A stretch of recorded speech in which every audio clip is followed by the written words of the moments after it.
मिरज ते सलगरे रस्ता रात्रीच्या प्रवासासाठी बनला मृत्यूचा सापळा। रस्ता चांगला झाला, पण रेषपट्टे, रिफ्लेक्टर आणि प्रकाश योजना नसल्यामुळे अपघातांचे प्रमाण वाढले। त्रुटींची चौकशी करून ठेकेदारावर कारवाई करण्यात यावी, संतप्त नागरिकांची मागणी।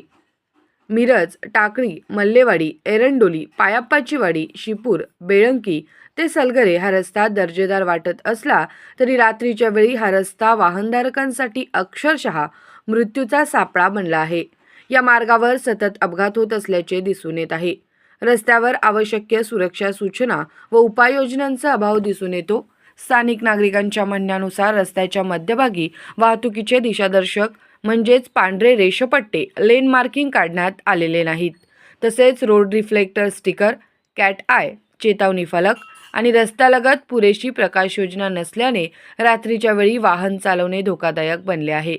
विशेषतः पावसाळ्यात समोरून येणाऱ्या वाहनांच्या हेडलाईटचा प्रकाश डोळ्यांवर पडल्यामुळे रस्त्याची दिशा ओळखणे कठीण होत असून दुचाकीस्वारांना मोठा धोका निर्माण होत आहे। रस्त्याच्या कडेला उभी असलेली वाहने अथवा समोरील वाहतुकीची दिशा स्पष्ट दिसत नसल्यामुळे अपघातांची शक्यता अधिक वाढत आहे। अनेक ठिकाणी रस्त्याच्या मध्यरेषा नसल्याने दुहेरी वाहतुकीचा अंदाज येत नाही। पायाप्पाची वाडी, शिपूर ते एरंडोली या रस्त्यावर साईड पट्ट्याच नाहीत, त्यामुळे वाहने सरळ खाली घसरतात। त्यामुळे रात्रीच्या वेळी वाहनधारकांना जीव मुठीत धरून प्रवास करावा लागत असल्याचे चित्र आहे। रस्त्याचे बांधकाम करताना सुरक्षाविषयक मूलभूत बाबींचा समावेश करण्यात आला होता का?